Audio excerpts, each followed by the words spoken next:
Pope takes a poop and the president too, and the fancy grand spanker in his three-piece suit. The big fat general and all of his troops. The truth of the matter is everybody poops. Hello, আসসালামু আলাইকুম, welcome back to my channel. সবাই কেমন আছেন? আশা করছি সবাই অনেক ভালো আছেন। তো দীর্ঘ অপেক্ষার পরে আমরা ফাইনালি একটা ট্যুর দিতে যাচ্ছি। তো আমরা যাচ্ছি কক্সবাজার। ফাইজা মাশাআল্লাহ অনেক ভালো রেজাল্ট করেছে, যার জন্য ওর বাবা খুব সহজেই রাজি হয়েছে একটা ট্যুর দেওয়ার জন্য। আর আমাদের মোটামুটি ফেভারিট ডেস্টিনেশন বলা যায় কক্সবাজার, কারণ যেখানেই যাই না কেন সবসময় আসলে একটা টান থাকে কক্সবাজার কবে যাব। সো এই আমরা ইয়াতে অপেক্ষা করছিলাম কাউন্টারে। আমরা গিয়েছিলাম সোহাগে। সোহাগ প্রেস্টেজ যে গাড়িটা আছে ওইটাতে আমরা যাব আর কি। তো এই জন্য আমরা বসেছিলাম। তো ফাইয়াস তো ওর বাবাকে কোথাও বাইরে গেলে ওর বাবাকে আসলে ছাড়ে না, যেভাবে পারে ওর বাবার কাছে ওর থাকতে হবে। ও আমার কাছে তখন আসেই না, যতই আমি চেষ্টা করি নেওয়ার। তো যতক্ষণ আর কি ঘুমায় পড়ে তখন আমি আর কি ওকে নেই। আর এই ফাইজা ফোন চালায় আসলে আমাদের অনেক আগে আসার কারণে সবাই বোরিং হচ্ছিলাম। তো ফোন চালায় আসলে ফাইজা একটু নিজেকে ব্যস্ত রাখার ট্রাই করতেছে।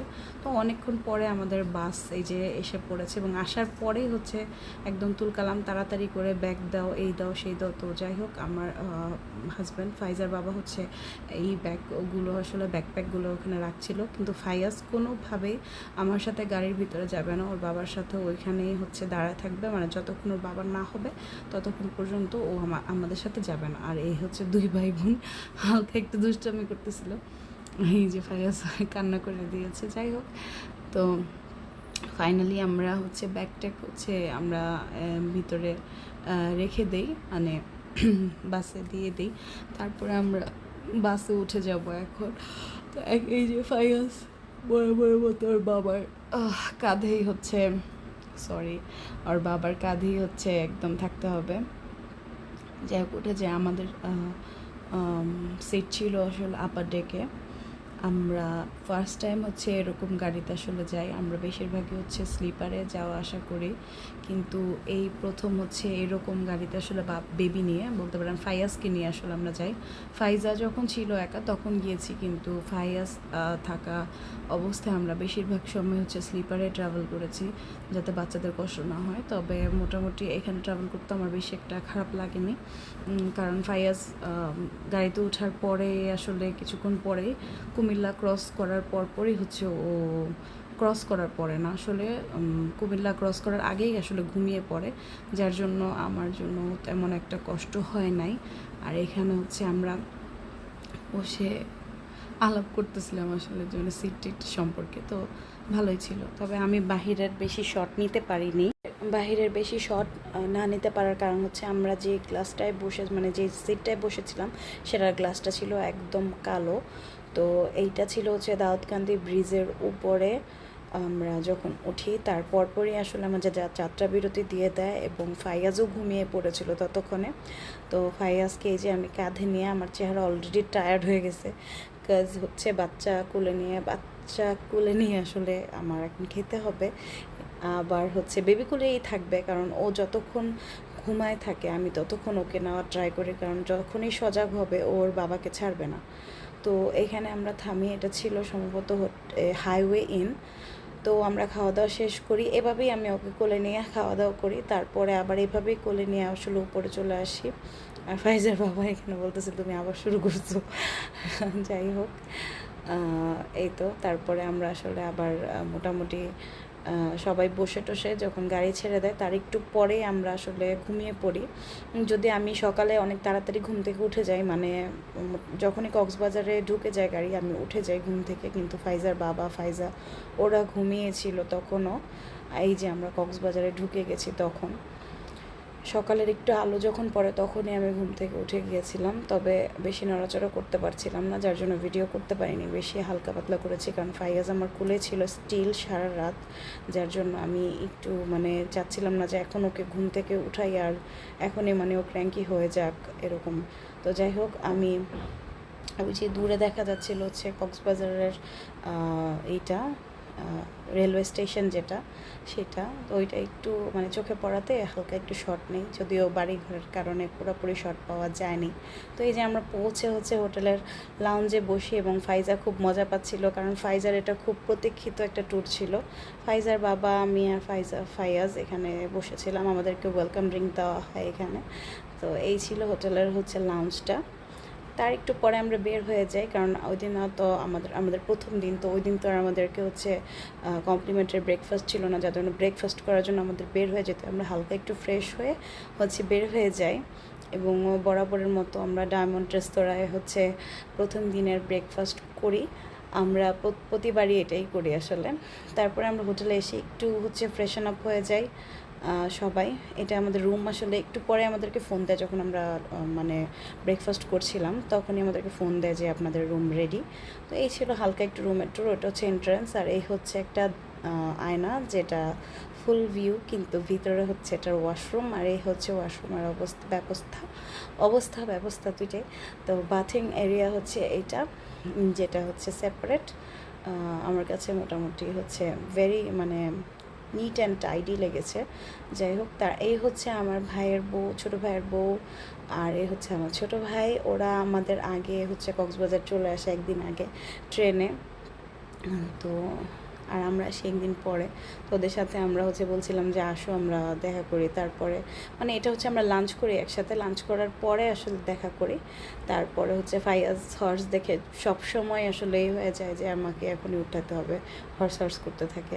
তারপর বাবা একটু ওকে নিয়ে হর্স রাইডিং করে আসে, যদিও মানে হালকা পাতলা, মানে বলছিলাম যে বেশি দূরে যাওয়ার দরকার নেই, আমার ছেলের জন্যই করা। আমার হাজব্যান্ড কখনোই এটা করে না, কিন্তু ছেলের জন্য এখন প্রতিবারই যে তারও ঘোড়ায় উঠতে হয়। যাই হোক, উঠার পরেও মানে শখ মেটে না, তারপরেও আবার যাবে। আমার ছোটো ভাই ওকে নিয়ে আসছিল। তারপরে আমরা হোটেলে এসে একটা ঘুম দিই।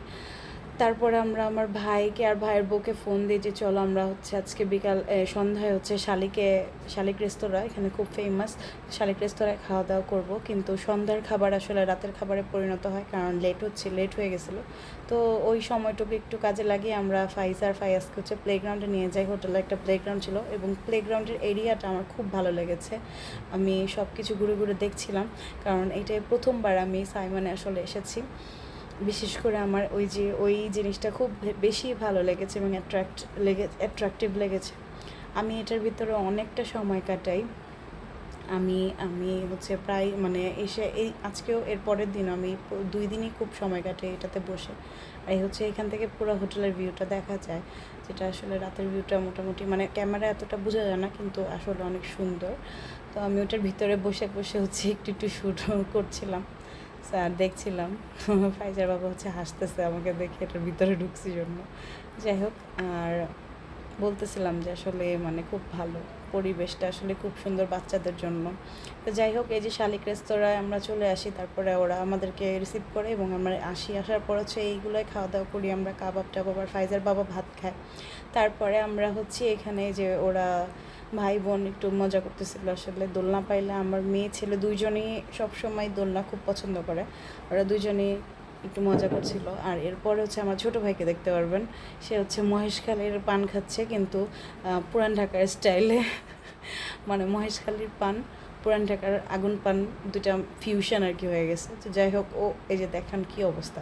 তারপর একটু ফান করার কি একটু মজা করছিলাম। তো যাই হোক, আমি এরপরে খালি পায়ে হাঁটতেছিলাম বিচে, যেটা আমার প্রতিবারই করা হয়। বিচে রাতের বেলা খালি পায়ে হাঁটা আমার অনেক অনেক পছন্দের। আর এইটা আমি বসেছিলাম সিটে, বসে মানে জুম করে শ্যুট করতেছিলাম যে আসলে সাগরের অবস্থা দেখেন, মানে কি অবস্থা বাবা, এত রাগ সাগরের। যাই হোক, তারপরে এই তো আমার হোটেলের ব্যালকনি থেকে একটু শ্যুট নিলাম। আর এই পরের দিন সকালে যে ফাইয়াজের অবস্থা, ও মাই গড, এত রাগ করে বলার মতো না, কারণ ঘুম থেকে উঠায় নিয়ে আসছি, এই জন্য আসলে অনেক বেশি রাগ। আর এই ব্রেকফাস্ট এরিয়ার থেকে উইন্ডো থেকে আর কি এটা। আর এই মানে যেখানে আমরা ব্রেকফাস্ট করেছি সেই জায়গা, সেই এরিয়াটা, অনেক মানুষ এখানে একসাথে ব্রেকফাস্ট করতে পারবে। আর বাচ্চাদের জন্য বসার জন্য ভালো ব্যবস্থা আছে, বেবি সিটার আছে অনেকগুলো।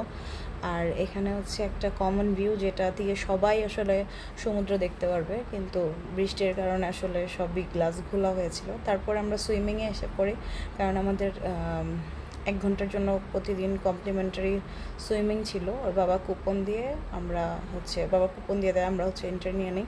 তারপরে ফাইয়াসের যত রাগ ছিল, ওই যে নাস্তা করতে গিয়ে কোনো কিছুই খায়নি, সেই রাগটা সবই শেষ হয়ে গেছে। মানে যখনই সুইমিং পুল দেখেছে সে খুশিতে আত্মহারা, একটু পরে দেখতে পারবেন মানে কতটা এনজয় করেছে ফাইয়াজ। আর এদিকে ফাইয়াজের বাবাকে আমি শ্যুট করি, আমারই শ্যুট করে।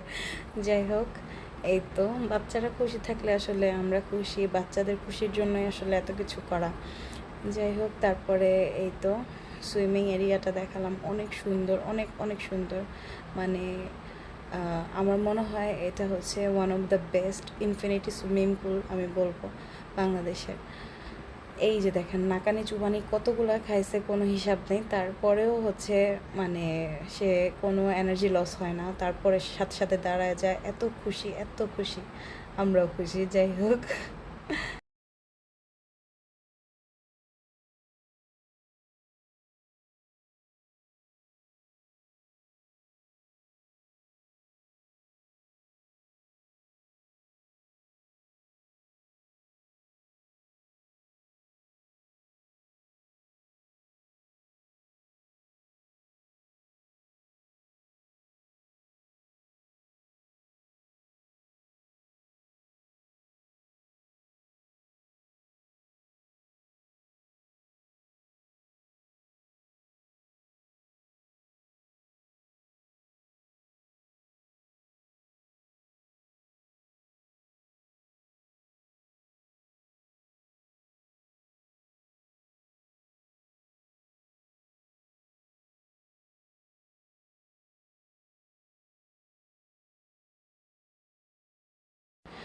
আমরা সবাই পুল থেকে উঠে যাই, কিন্তু আমার মেয়ে তখনও পুলে থাকে, কারণ আমরা উঠলেও ওর আসলে মন ভরেনি। তখনও ওর হচ্ছে আরও মনে চাচ্ছিল যে আরও সুইমিং করতে থাকি। এদিকে হচ্ছে ফায়াজকে আর বাবাকে হচ্ছে শাওয়ার নিতে পাঠায় ওই পাশে, ওরা হচ্ছে ওইদিকে শাওয়ার করতে থাকে, ফায়াজকেও শাওয়ার নেওয়ায় ফেলে। কারণ সুইমিং পুলের পানিতে আসলে বাচ্চাদেরকে ভিজায় রাখা ঠিক না, সুইমিং পুল থেকে ওঠার সাথে সাথে যত তাড়াতাড়ি পারেন শাওয়ার নিয়ে নেওয়া উচিত।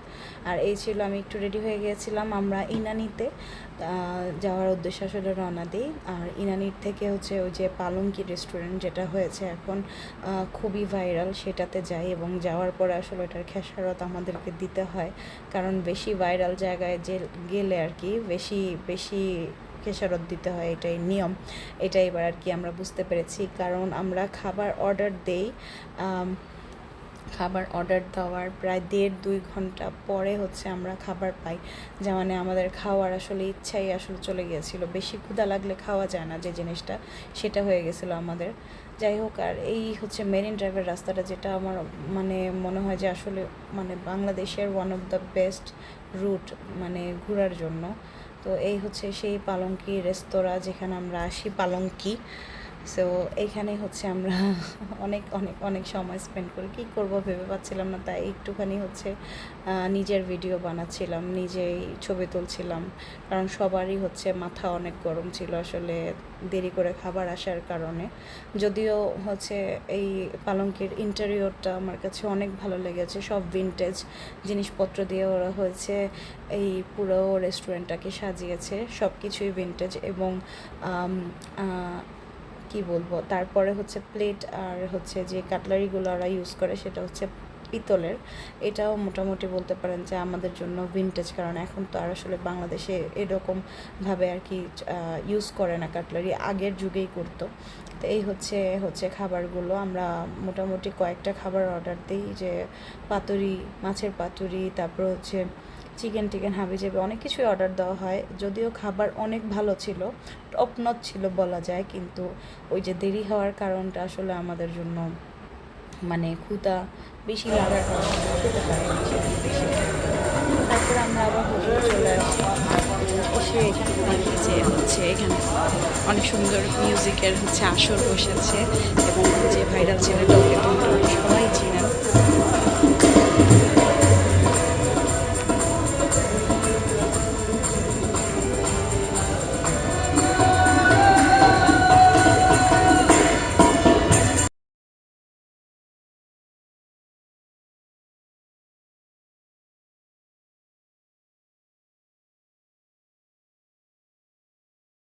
এই এই গান টান হচ্ছে শুনে আমরা খাওয়া দাওয়া করে আসি, একটু পরেই আসে বের হয়ে হচ্ছে আমরা খাওয়া দাওয়া কমপ্লিট করে তারপরে আবার হোটেলে আসি, তারপরে আবার একটু বিচে যাই। আমাদের হোটেলের যে নিজস্ব বিচ ছিল সেই বিচে একটু ঘোরাঘুরি করে হাঁটাহাঁটি করে আসি, কারণ এই তো আমাদের আজকে হচ্ছে রাত শেষ। তো যাই হোক, ইগনোর ফাইজার বাবা। যাই হোক, তারপরে এই তো কালকে সকালে হলেই হচ্ছে আমরা আবার হচ্ছে চেক আউট করে ফেলবো। তো আজকের রাতটাই হচ্ছে শেষ, তো সেজন্য আমরা একটুখানি হচ্ছে বিচে হাঁটতে গিয়েছিলাম, একটু দেখতে গিয়েছিলাম রাতের বিচ। রাতের বিচ আমার খুবই ভালো লাগে। আমি দিনের বেলা বিচে খুব কম বের হই, আমার ভালো লাগে না আসলে। রাতের বেলা বিচ দেখতে আমার খুবই ভালো লাগে, রাতের বেলা বিচে পাড়ে হাঁটতেও আমার খুব ভালো লাগে। আর ওই যে দূরে হচ্ছে দাঁড়িয়ে হচ্ছে ফাইজামুনি। আর এই তো তারপরের দিন সকালে আমরা আবার হচ্ছে বরাবরের মতোই কালকের মতোই হচ্ছে এখানে এসে পড়ি হচ্ছে এই করতে, ব্রেকফাস্ট করতে। আর একটু পরে হচ্ছে ব্রেকফাস্টের পরে হচ্ছে আমরা চলে যাব আবার সুইমিং করতে, যেহেতু আমাদের তাড়াতাড়ি হচ্ছে 12টার মধ্যে চেক আউট ছিল। আর এই হচ্ছে ওদের বেকারি স্টেশন, যেটা সেটা খুবই সুন্দরের জন্য একটা শট নিয়েছিলাম। আর এই হচ্ছে ওদের শ্রীলঙ্কান ফুডের স্টেশন। আর এই মানে রেস্টুরেন্টের বাইরেই হচ্ছে একটা রিক্সা ছিল, সেটারও ছবি তুললাম। আর এই তো এইখানেই হচ্ছে আমি আবার একটু শট নিলাম ফাইজার। আর এই হচ্ছে আমাদের বারান্দা থেকে ওই যে মাঝখানে যে এই দৃশ্যটা দেখা যেত সেইটাই। আর এই হচ্ছে প্লেগ্রাউন্ডটা, যেখানে আমি অনেকটা সময় কাটিয়েছি এবারের ট্যুরে। আমার অনেক ভালো লেগেছে এই প্লেগ্রাউন্ডের পরিবেশটা, বাচ্চাদেরকে খেলতে দিয়ে আসলে বাবা মারা রিল্যাক্সে ওখানে বসে থাকতে পারবে। এই যে আবার আমরা মানে যখন আজকে সুইমিং পুলে নামি তখন কেউই ছিল না সুইমিং পুলে আর এরিয়াতে। আমরাই চলে আসি সকাল সকাল, মানে ব্রেকফাস্ট শেষ করেই আমরা কোনো মতে তাড়াতাড়ি গুছটুছ করে গুছা টুছে চলে আসি যাতে তাড়াতাড়ি বের হতে পারি। আর এই হচ্ছে আমরা চেক আউট করার পরে খাওয়া দাওয়া করে আসি। খাওয়া দাওয়া করে আমরা লাউঞ্জে হচ্ছে একটু বিশ্রাম নেই, ঘুমটুম দিই। আর এই হচ্ছে আমাদের শেষ ছবি বের হয়ে যাওয়ার আগে। ফাইয়াজ একটু ওয়েট করো, ফাইয়াজ ভয়েস ওভার দিতে দিচ্ছে না। তো এই ছিল আমাদের এবারের ট্যুর। ফাইনালি আমরা ডলফিন মোড় ত্যাগ করে একদম হচ্ছে চলে আসবো ঢাকায়। তো এটা আসলে কোনো ট্যুর ভিডিও না বা ট্রাভেল ভিডিও না, কারণ আমি কোনো ট্রাভেল ব্লগার না। আমি শুধু আমার এক্সপিরিয়েন্সটা আপনাদের সাথে শেয়ার করেছি। হোপফুলি আপনাদের আজকের ভিডিও ভালো লেগেছে। ভালো লেগে থাকলে অবশ্যই আমার চ্যানেলটাকে সাবস্ক্রাইব করবেন এবং আমার ভিডিওগুলোতে লাইক, কমেন্ট এবং শেয়ার দিয়ে আমার পাশে থাকবেন। Thank you so much for